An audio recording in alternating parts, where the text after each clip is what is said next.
சாதியை வந்து இது பண்ணாமனா ஒண்ணுமே பண்ண முடியாது. ஸ்வச் பாரத்னு சொல்லிட்டு இப்போ வரைக்கும் 10,000 கோடி நிதி ஒதுக்குறாங்க.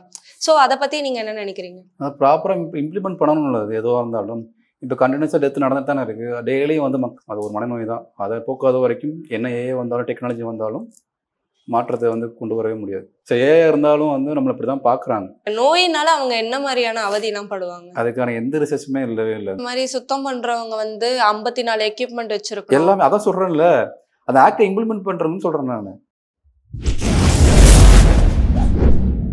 நீலம் சோஷியல் வியூவர்ஸ் அனைவருக்கும் வணக்கம். தொடர்ந்து நடக்கும் ஜாதிய வன்கொடுமை, மனித உரிமை மீறல்களை பத்தி தனது புகைப்படம் மூலமா ஆவணப்படுத்தி வரும் தோழர் பழனிக்குமார் அவர்கள் இன்னைக்கு வந்து நம்ம கூட துப்புரவு தொழிலாளர்கள் படுற கஷ்டத்தை பத்தி பேச வந்திருக்காரு.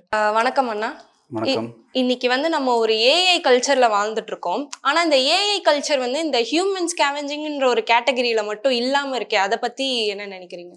ஆக்சுவலி வந்து இந்த டெக்னாலஜிலாம் இருந்தாலும் உழைக்கும் மக்களுக்கும் இல்லை ஒடுக்கப்பட்ட மக்களுக்குமே அது வந்து இம்ப்ளிமெண்ட் ஆகாது.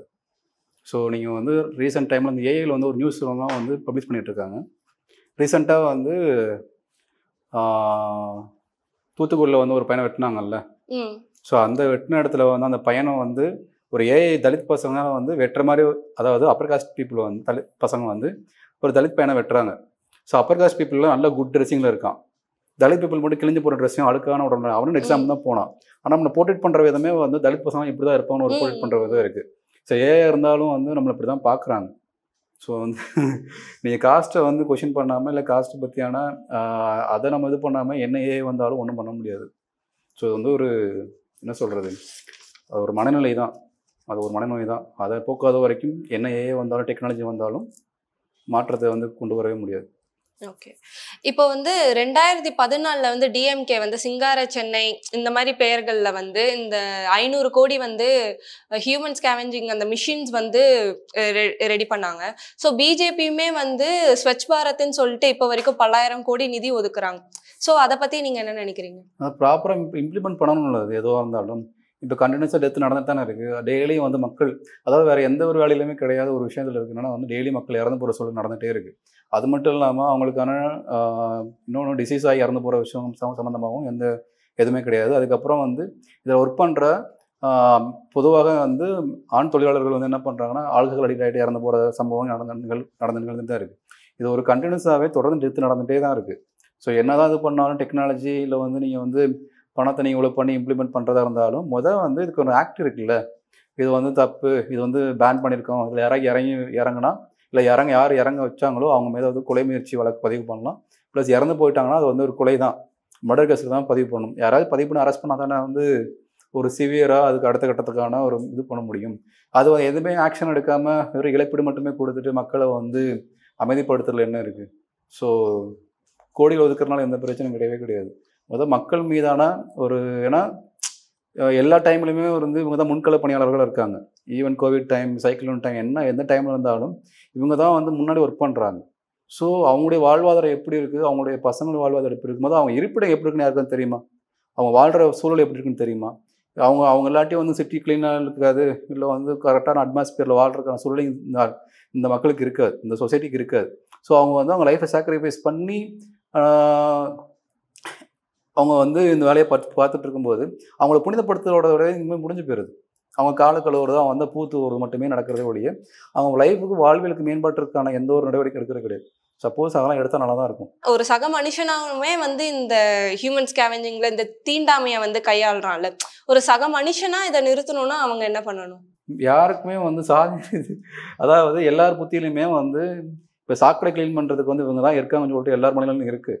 அது யார் போக்க வேண்டிய தேவை இருக்குது? யார் போக்கணும்? அதை யார் செய்யணும்? சமூக நீதி கல்வியை பற்றி நம்ம ஏதாச்சும் ஸ்கூலில் படிக்கிறோமா? இல்லை துப்புரவு பணியாளர்களுக்கு வந்து ஒரு எக்ஸ்பர்ட் கொடுக்கணும் எந்த ஸ்கூலில் சொல்லி தராங்களா? இல்லை எங்கே நடந்துட்டுருக்கு? ஸோ அதிகாரத்தில் இருக்கவங்க தான் அதை வந்து இம்ப்ளிமெண்ட் பண்ணி நிறைய விஷயங்களை நிவர்த்தி பண்ண முடியும். எத்தனை ஸ்கூல்ஸில் வந்து துப்புரவு பணியாளர் குழந்தைங்களுக்கு மட்டுமே வந்து ஐடென்டிஃபை பண்ணி அவங்க க்ளீன் பண்ண வைக்கிறது, அது நடந்து தானே இருக்குது. அப்போ அதுக்கப்புறம் தனி மனிதனாக அரசியல்படுத்தப்படணும். வந்து இது என்ன சூழல் இருக்குன்னு சொல்லிட்டு எல்லாரும் எப்படி தெரியும் நமக்கு?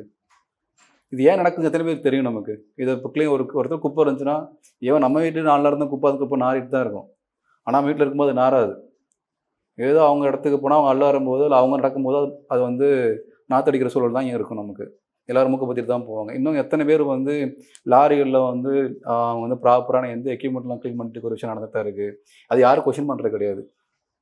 மாஸ்க் இல்லாமல் வேலை பார்க்குறாங்க. எந்த ஒரு ஹெல்த்து மெஷர்மெண்ட் எல்லாமே தான் வேலை பார்க்குறாங்க. அப்போ அப்படி இருக்கும்போது யார் கேள்வி கேட்பா? ஓகேண்ணா. இப்போ இந்த 2013 வந்து ப்ரொஹிபிஷன் ஆஃப் மேனுவல் ஸ்கேவெஞ்சிங் சொல்லிட்டு ஒரு ஆக்ட் வந்துச்சுல. ஸோ அந்த ஆக்டை பத்தி கொஞ்சம் விரிவிக்க முடியுமா? அதாவது தடை செய்யப்படும், அதே தான் தடை செய்யப்பட்டிருக்கு. ரீஹாபிலிட்டேஷன் ஆக்ட்ல நிறையா வந்திருக்கு.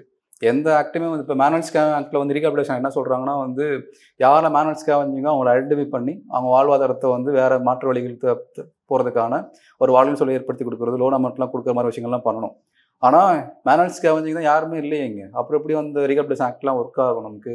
அப்புறம் அது பேன் பண்ணிருக்குன்னு சொல்கிறாங்க. பேன் பண்ணால் வந்து உடனே அரெஸ்ட் பண்ணணும். ஆனால் இது வரைக்கும் எதுவுமே நடக்கவே இல்லை. அந்த சட்டம் வந்து வெறும் எழுத்துப்பூர்வமாக தான் இருக்க வழியாக அது இம்ப்ளிமெண்டேஷன் பண்ணப்படலை இன்னமுமே வந்து.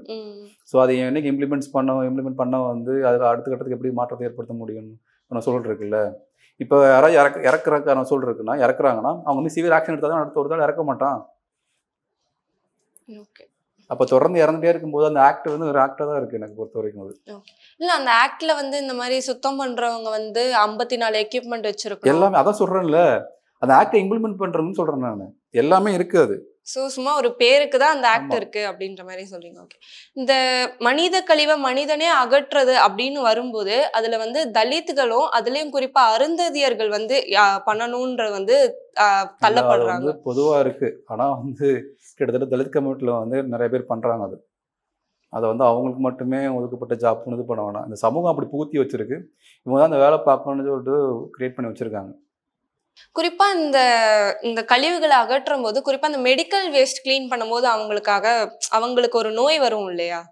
ஸோ அந்த நோயினால அவங்க என்ன மாதிரியான அவதியெல்லாம் படுவாங்க? அதுக்கான எந்த ரிசர்ச்சுமே இல்லவே இல்லை. ப்ராப்பரான ரிசர்ச்லாம் கிடையவே கிடையாது. இப்போ அவங்களுக்கு என்ன டிசீஸ் வந்துன்னு யாருக்குமே தெரியாது. அவங்க வந்து உடல் ரீதியான அவ்வளோ வந்து டிசீஸ் இருந்துகிட்டே இருக்கும். உடனே அவங்க காயமற்ற உடனே ஆறாது. இன்னும் ப்ராப்பர் ரிசர்ச்சே இல்லை. அதுக்கான என்ன அவங்க இந்த வேலை பார்க்குறதுனால என்ன டிசீஸ்க்கு உள்ளாரான எந்த ஒரு ப்ராப்பர் ரிசர்ச்சுமே இங்கே கிடையவே கிடையாது. ஓகே. இந்தியாவில் ஏன் சானிடேஷன் இன்ஜினியரிங் சொல்லிட்டு ஒரு கல்வித்துறையே இல்லை? ஏன்னா இங்கே சாதி இருக்குது. சாதி ரீதியான அடிப்படையில் ஒரு மக்களை வந்து காலங்காலமாக க்ளீன் பண்ண வைக்கணும். அவங்க தான் க்ளீன் பண்ணணும், இவங்க தான் அதை க்ளீன் பண்ணணும்னு சொல்லிட்டு காலங்காலமாக இருக்குது. ஸோ அதை நம்ம இது பண்ணாமல் வந்து சானிடைசேஷன் எட்ட முடியாது. இந்த துறையில் வேலை செய்கிற பெண்கள் வந்து செக்ஷுவல் ஹராஸ்மெண்ட்டுக்கு வந்து உள்ளாக்கப்படுறாங்க. ஸோ அதை பற்றி நீங்கள் என்ன நினைக்கிறீங்க? உழைப்பு சுரண்டலும் அது எல்லாம் தொடர்ந்து எல்லா இடத்துலையும் நடந்துட்டு தான் இருக்குது. அது வந்து என்ன சொல்கிறது, இப்போ அவங்க யாருமே இப்போ ஆக்சுவலி நம்மளே இப்போ யாருமே ஃபோட்டோ எடுக்க முடியாது. இப்போ நீங்கள் வெளியே போயிட்டு மேனுவல் ஸ்கேவிங் பண்ணுறவங்க யாரும் ஃபோட்டோ எடுக்க முடியுமான்னு பார்க்க எடுக்கிறது ரொம்ப கஷ்டம். அவங்க எக்ஸ்போஸ் பண்ணாலே வந்து அவங்க வேலையை விட்டு எடுத்துடுறாங்க. அதுக்கப்புறம் அவங்க வேலைக்கு சர்வேலுக்கு ரொம்ப இதுவாக இருக்குது. இதை வந்து அதிகாரத்தில் இருக்கவங்க தான் அதை வந்து மேக்ஸிமம் தடையிட்டு ஒரு என்ன சொல்கிறது, நிறைய போராட்டங்கள் நடந்திருக்கு. எல்லா சைடுமே அம்பேத்கர் பெரிய கம்யூனிஸ்ட் தோழர்கள்லாம் வந்து தொடர்ந்து போராட்டங்கள் பண்ணிட்டு தான் இருக்காங்க. இது ஒரு லாங் ஃபைட்டாகவே இருக்குது, தொடர்ந்து நடந்துகிட்டே இருக்குது. இன்னொன்று இதில் அளவுக்கு அதிகமாக பெண்களை தான் இப்போ பெண்மயமாக அதிகமாக இப்போ எல்லா சைடுமே கான்ட்ராக்ட் லேபர் தான். எங்கேயுமே பர்மனெண்ட் ஒன்றும் கிடையவே கிடையாது. ஃபுல் அண்ட் ஃபுல் கான்ட்ராக்ட் மட்டும் தான் பண்ணுறாங்க. கான்ட்ராக்டில் மட்டும்தான் இப்போ நடந்துட்டு இருக்குது. இப்போ நீங்கள் போய் எடுத்து ஒரு கேள்வி கேட்டிங்கன்னா அவங்க வேலையை விட்டு தூக்கிடுவாங்க. இல்லை அவங்களுக்காக நம்ம போய் எதை பண்ணோம்னா அவங்கள வேலையை விட்டு தூக்கிடுவாங்க. கேட்டால் அவங்க வந்து நம்ம படனால தான் வேலை எடுத்துக்கணும்னு சொல்ல மாட்டாங்க. அவங்க ஆல்ரெடி ரொம்ப பிரச்சனையாக இருந்தாங்க, வேலை பார்க்குற ஒழுங்காக வேலை பார்க்குறதில்ல, அதனால வேலையை விட்டு தூக்கணும்னு ஒரு கொஸ்டின் வைப்பாங்க. இப்போ அங்கேயுமே வந்து மக்கள் நம்மளை ஃபோட்டோ எடுக்கிறது கிடையாது. ஈவன் சைக்ளோன் டைம்லாம் வந்து சென்னை முழுக்க நிறைய செங்கல்பட்டுலேருந்து திருவண்ணாமலையிலேருந்து ஆரணிலேருந்து வந்து வேலை பார்ப்பாங்க. எல்லாருமே வந்து மேன்ஹோலில் க்ளீன் பண்ணிட்டே இருப்பாங்க. ஈவன் வந்து இப்போ ட்ரைபல் கம்யூனிட்டி மக்கள் இருளர் பசங்களுமே வந்து அதிகமாக ஒர்க் பண்ண ஆரம்பிக்கிறாங்க. எல்லாமே 10th படிச்சவங்க 11th படித்தவங்க தான் வந்து ஒர்க் பண்ணிகிட்டு இருக்காங்க. இப்போ எத்தனை பேர் தெரியும்? இப்போ அவங்கள போய் நான் ஃபோட்டோ எடுத்து எக்ஸ்போஸ் பண்ணவும் முடியாது. ஃபோட்டோ எடுக்கிறதுக்கான ஸ்பேஸிங் இல்லை இப்போதைக்கு. அவங்கள வந்து இப்போ அவங்க என்ன சொல்கிறாங்கன்னா, இப்போ நீங்கள் ஈஸியாக ஃபோட்டோ எடுத்து வெளியில் போட்டு போயிடுவீங்க, அதுக்கப்புறம் எங்களை சாப்பிட கூட யாரும் பார்க்க மாட்டாங்க. இப்போ ஃபோட்டோ போட்டதுக்காக அவங்க ஃபோட்டோ தான் வந்திருக்கு, உங்களுக்கு எடுக்க முடியாதுல்ல, அப்போ வந்து அவங்களுக்கு வந்து எங்களுக்கு சம்பளம் வராது, உனக்கு அவங்களுக்காக கவலை கிடையாதா அப்படின்னு ஈஸியாக நம்மளுக்கு பயங்கரமாக கேள்வி கேட்பாங்க. அதுக்கு வந்து நம்மளுடைய ஆன்சரே கிடையாது இதுக்கு. ஸோ இப்போ நிறைய விஷயங்கள் இந்த இஷ்யூவை பொறுத்த வரைக்கும் எல்லாருமே கூட்டு முயற்சி ஆகணும். எல்லாருமே ஒன்றா சேர்ந்து எல்லா மக்களும் எல்லா தரப்பட்ட மக்களும் அவங்களுக்கு நிற்க வேண்டிய தேவை நிறைய இருக்குது. ஆனால் சமூகம் அப்படி வராது. ஏன்னா அவங்களாம் ஒடுக்கப்பட்ட மக்கள், ஊருக்கு ஒதுக்குப்புறமாக தான் இருப்பாங்க. இங்கே துப்புரவு எத்தனை பேர் வந்து சிட்டிஸ்குள்ள ஸ்கேப்புக்குள்ளே இருக்காங்க. எத்தனை பேர் தலித் மக்கள் வந்து எல்லா மாடியர் குடியிருப்புல அலோவ் பண்ணுறாங்க. இது வந்து இது லாங் ப்ராசஸ். வந்து இது இருந்துட்டு தான் அவங்க காலங்காலமாக வந்து அவ்வளோ லாக்டவுன் டைம்லாம் அவ்வளோ விஷயம் நடந்துச்சு. எல்லாருமே வீட்டில் எல்லாருமே வந்து அவங்க குழந்தைங்களையும் சேஃபாக இருந்தாங்க. எத்தனை துப்புரவு பணியாளர்கள் வேலையை முடிச்சுட்டு வீட்டுக்கு போகிறதுக்கு அவ்வளோ வந்து பயந்துட்டு இருந்தாங்க. என் பசங்களை தான் ஆயிருமோ, எண்ணங்கள் மூலமாக வந்துருமோன்னு சொல்லிட்டு. ஆனால் அந்த டைமில் பஸ்ஸை ப்ரொவைட் பண்ணாங்க. பஸ்ஸை கூட்டி போய் அந்த இது ஏரியாவில் வச்சு கண்டிப்பாக வந்தாகணும், அடுத்தலாம் வேலை இருக்கான்னு சொல்லிட்டு கூப்பிட்டு வந்து வேலை ஒர்க் பண்ண வச்சாங்க அந்த டைம்லலாம். அப்போ இது வந்து இதில் அவ்வளோ லேயர்ஸ் இருக்குது, அவ்வளோ ப்ராப்ளமேட்டிக்கான திங்ஸ் இருக்குது. அவங்களுக்கு இன்சூரன்ஸ் கிடையாது. அவங்க யூஸ் பண்ணுற எக்யூப்மெண்ட் எல்லாம் அவங்களும் மேட் பண்ணது. அவங்க வச்சிருக்க வெஹிக்கிள் ரிப்பேர் ஆனால் அவங்க தான் ஓனாக தான் பண்ண முடியும் நமக்கு. அப்போ இவ்வளோ இருக்குது. ஒவ்வொரு டைமும் ப்ரைவேடைசேஷன் ஆகிட்டே இருக்குது. இப்போ வந்து பர்மனெண்ட்டை வந்து ஒரு இன்னும் இல்லவே இல்லை. ஏன்னா காலங்காலமாக பர்மனெண்ட் ஒன்று வச்சு தான் வந்து மக்களை வந்து வேலை பார்க்க வாங்கிட்டே இருந்தாங்க. இப்போ பர்மனெண்ட் இல்லாதனால என்ன ஆகுது? இப்போ பர்மனெண்ட் ஆகிட்டானா வந்து அவங்க பசங்க படிச்சிருவாங்க. அவங்க நல்ல சம்பளம் தான் பசங்க படிச்சிருவாங்க. அப்போ பர்மனெண்ட் இல்லாட்டி அவங்க பசங்க படிக்கிறக்கான சூழல் இருக்காது. மீண்டும் மீண்டும் வந்து பசங்களை வந்து இதே வேலைக்கு கட்டு வரணும். அதுக்கப்புறம் எவிக்ஷன் பண்ணுறாங்கல்ல, ஸ்லம்ல கிளியரன்ஸ் பண்ணுறாங்கல்ல, அங்கே முழுக்க முழுக்க துப்புரவு பணியாளர் ரொம்ப அதிகம். அப்புறம் அதை சுற்றி இருக்க வட்டாரங்களில் வந்து மக்கள் வந்து என்ன டொமஸ்டிக் ஒர்க்கராக ஒர்க் பண்ணக்கூடிய ஒரு மக்கள் தான். அவங்கள எவிக்ட் பண்ண பின்னாடி அப்புறம் என்ன ஆகுது?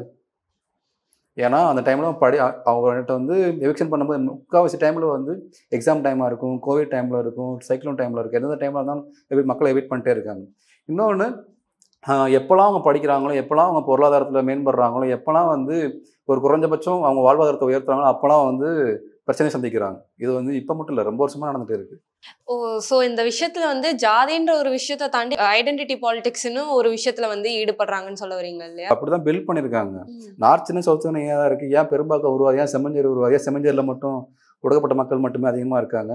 அது வந்து இந்த சாதி அமைப்பு அப்படி தான் உருவாகும். இவங்களாம் இங்கே இருக்கணும், அப்படி தான் உருவாக்கணும். உழைக்கும் மக்கள் வந்து விளிம்புநிலை மக்களும் வந்து இங்கே வாழ்றதுக்கான ஸ்பேஸே கிடையவே கிடையாது. எல்லாம் சென்னையை விட்டு வெளியில் அனுப்பிட்டே இருக்கணும். இது காலங்காலமாக நடக்கிறது. இவங்க ஊருக்கு ஒதுக்குப்புறமா தான் இருக்கிற ஒரு சீன் தான் அது. ஸோ வந்து இப்போ இப்படி நம்ம வந்து மக்களோட உழைப்பை வந்து சுரண்டுறோம். அந்த சுரண்டுறதுக்கான அவங்களுக்கு சம்பளமும் அவங்களுக்கு தகுந்த நிதியும் இதெல்லாம் ஒதுக்கப்படுதா? இல்லையே, அதான் போன வருஷத்துல எத்தனை ப்ரொடெஸ்ட் நடந்துச்சு. சிபிஎம் வந்து கம்யூனிஸ்ட் கட்சிகள் வந்து அவ்வளோ போராட்டம் பண்ணாங்க. வேலையை விட்டு எடுக்கிறது, சம்பள எடுக்கிற பிரச்சனை தொடர்ந்து நடந்துகிட்டே இருக்குது, தொடர்ந்து போராட்டம் நடந்துகிட்டே இருக்குது. ஆனால் அவங்க முறையான ஊதியெல்லாம் கிடைக்கிறதுனால சந்தேகம் தான் அவங்களுக்கு.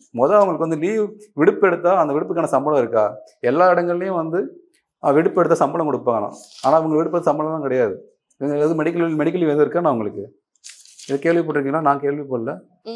இப்போ ஆக்சுவலி என்னென்னா வந்து இப்போ ஒருத்தவங்க இறந்து போனாங்கன்னா, ஒரு துப்புரவு பணியாளர் வந்து ஒரு மேன்ஹோலில் இறந்து போயிட்டாருன்னா வந்து அதுக்கப்புறம் அவங்களுடைய வாழ்வியல் சூழல் டோட்டலாக மாறி போயிடும். அவங்க வந்து ஏன்னா அவங்களுக்குள்ளே ஒரு லவ் இருக்கும், அஃபெக்ஷன் இருக்கும். அவங்க மனைவி, அம்மாக்கள், குழந்தைங்களோட அஃபெக்ஷன் இருக்கும். அவங்க தான் வந்து இப்போ அவங்க தான் பொருளாதாரத்தை வந்து வீட்டுக்கு கொடுக்கக்கூடியவங்களாம் இருப்பாங்க. அப்போ அப்படி இருக்கும்போது அவர் இறந்து போயிட்டாருன்னா, இப்போ ஈவன் உங்கள் அப்பாவோ என் அப்பாவோ இறந்து ஒரு மலக்குள்ளிலும் செப்டிடேக்கில் இறந்து போயிட்டாங்கன்னா அதை வெளியே சொல்கிறதுக்கே நம்ம வந்து கொஞ்சம் இதுவாக இருக்கும் நமக்கு.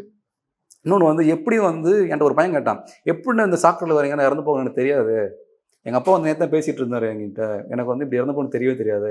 ஆக்சுவலி வந்து லாக்டவுன் டைமில் எடுத்த இந்த டெத்து அதே டைமில் இப்போ 2 மாதத்துக்கு முன்னாடி அந்த பையனை பார்த்தேன். அதே மாதிரி தான் இருக்குது, அதே மனநிலை தான் இருக்கேன். எங்கள் அப்பா இறந்து போனதை அந்த டைமில் நான் எப்படி இருந்தனோ அதே மாதிரி தான் இப்போ எப்படி இருக்கேன்.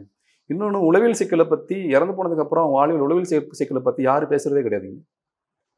அவங்களோட குழந்தை மனநிலை பற்றி யாருமே வந்து கண்டுக்கவே கிடையாது. அவங்க இறந்து போனால் அதோட முடிஞ்சு போயிடும்.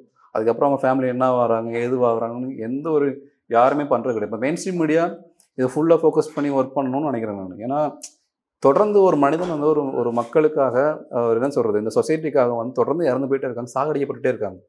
அப்போ இந்த சமூகம் வந்து கண்டுக்கலாம் போயிட்டே இருக்குல்ல. இது எப்போ வந்து எண்டு வரும்? நம்ம வந்து நிலாவில் அடுத்த கட்டத்துக்கு வேறு எதுக்கு போயிட்டோம், நம்ம இன்னொரு இப்போ லேண்ட் ஆகிறோம்.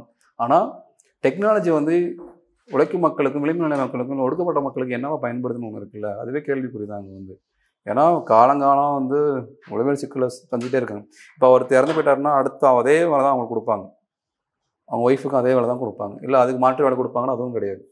நீங்கள் வந்து இதில் சாதியை வந்து இது பண்ணாமன்னா ஒன்றுமே பண்ண முடியாது இந்த இதில் வந்து.